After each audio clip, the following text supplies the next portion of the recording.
Under Panama flag and managed by a company in Singapore, nothing indicated that the Grace 1 tanker was an Iranian ship, as British Royal Marines seized it.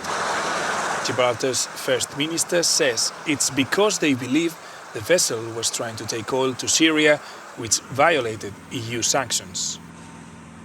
In the early hours of this morning, Gibraltar port and law enforcement agencies, assisted by a detachment of Royal Marines, boarded a supertanker carrying crude oil to Syria. We have detained the vessel and its cargo.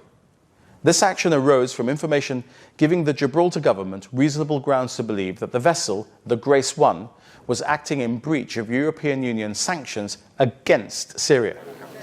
This operation was carried out with Spain's knowledge, as its Foreign Affairs Minister confirms. Of course, we were aware of this operation. Civil Guard patrol boats were guarding the area.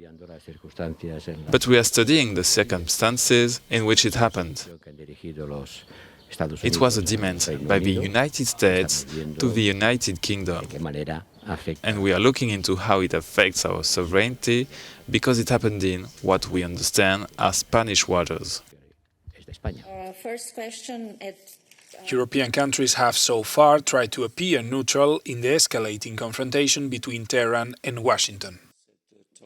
I think you're also very familiar with our positions. We have been consistent and clear that our commitment to the nuclear deal, to the JCPOA, depends on full compliance by Iran. We've reacted together with E3 following the latest announcement by Iran. It's a decision that we regret. While Europe has banned oil shipments to Syria since 2011, it had never seized a tanker at sea. Oscar Valero, Euronews. Well, joining me is our correspondent Tig Enright in London. Tig, morning to you. Clearly this is quite a serious diplomatic situation that Britain finds itself in. Is there any indication of how this might play out?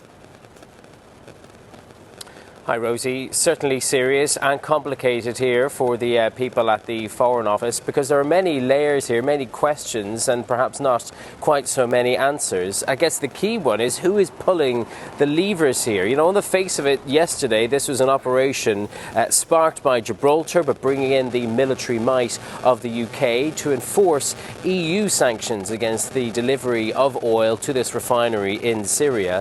But then you hear from Spain suggesting that actually it's the United States pulling at the UK's strings and providing this intelligence that the tanker actually made its way all around the continent of Africa on its way to Syria, when there is a far more direct route through the Suez Canal. The inference there that they're doing that to avoid detection. And of course the US is interested in this, is that if this tanker was delivering oil to Syria, it would be in breach of the US's own sanctions against Iran on its oil exports. Of course, we know that the Trump administration has been trying to unwind much of the friendlier relations that have been developed between the US and Tehran under the Obama administration, with the walking away from the Iran nuclear deal. And some argue that the Trump administration's ultimate goal is actually to destabilize the Iranian government altogether. What's Tehran's stance on this? Well, they've reacted angrily, as you know. They have summoned the UK ambassador to Tehran for a conversation. They've called this seizure illegal, describing it as piracy, and called for the vessel to be released. But of course, it is just the latest issue to land in the diplomatic in-tray in Tehran, not least because just in the last few weeks we've seen the bombing of oil tankers in the Gulf. Again, the United States blaming Iran for that, and the shooting down by Iran Iran of a US drone and some dispute about over whose waters it was at the time. Of course, there's concern here in Britain and here at the Foreign Office about its own relationship with Iran, not least because a British citizen, Nazin Agari Ratcliffe, is in an Iranian jail accused of being a spy, effectively, although it is the case that she was simply visiting family in Iran. So I think more of today is going to be spent assessing the evidence that there actually is on this vessel for evidence of sanctions actually being broken. Tig Enright, our correspondent outside the Foreign Office in London, thank you.